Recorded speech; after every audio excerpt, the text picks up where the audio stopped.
শুনলাম ডেনমার্কের প্রেসিডেন্ট ভারতের কাছে সাহায্য চেয়েছে। আমরা সবাই জানি যে ভেনেজুয়েলার প্রেসিডেন্ট মাদুরোকে ঘর থেকে তুলে আনার পরে আমেরিকা ডেনমার্ককে হুমকি দিয়েছিল যে গ্রিনল্যান্ড তারা নিয়ে নেবে।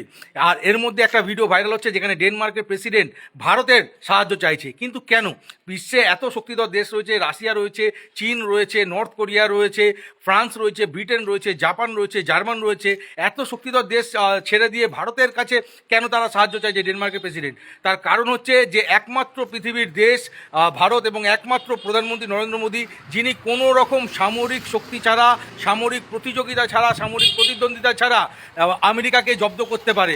অর্থাৎ বিশ্বের অন্যান্য দেশ তারা যদি আমেরিকার সঙ্গে প্রতিযোগিতা করতে যায় বা প্রতিদ্বন্দ্বিতা করতে চায় তারা সামরিক শক্তির ব্যবহার করবে বা সামরিক দিক থেকে তারা প্রতিদ্বন্দ্বিতা করবে।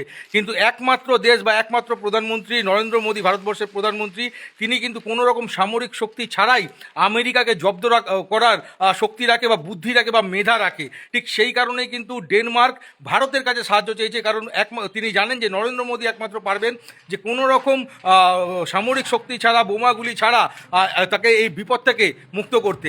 আর এই খবরটা শোনার পর একজন ভারতীয় হিসাবে যতটা গর্ব অনুভব হচ্ছে, ঠিক নরেন্দ্র মোদী প্রধানমন্ত্রী ভারতবর্ষের নরেন্দ্র মোদীর জন্যও কিন্তু ঠিক ততটাই গর্ববোধ হচ্ছে।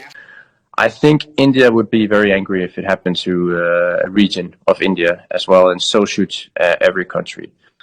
I hope India will back us up in this as well, because we do think that this is in the interest of everybody all over the world. If we start a game where it's okay to start to go and try to annex regions that you have absolutely no right to and no claim to whatsoever,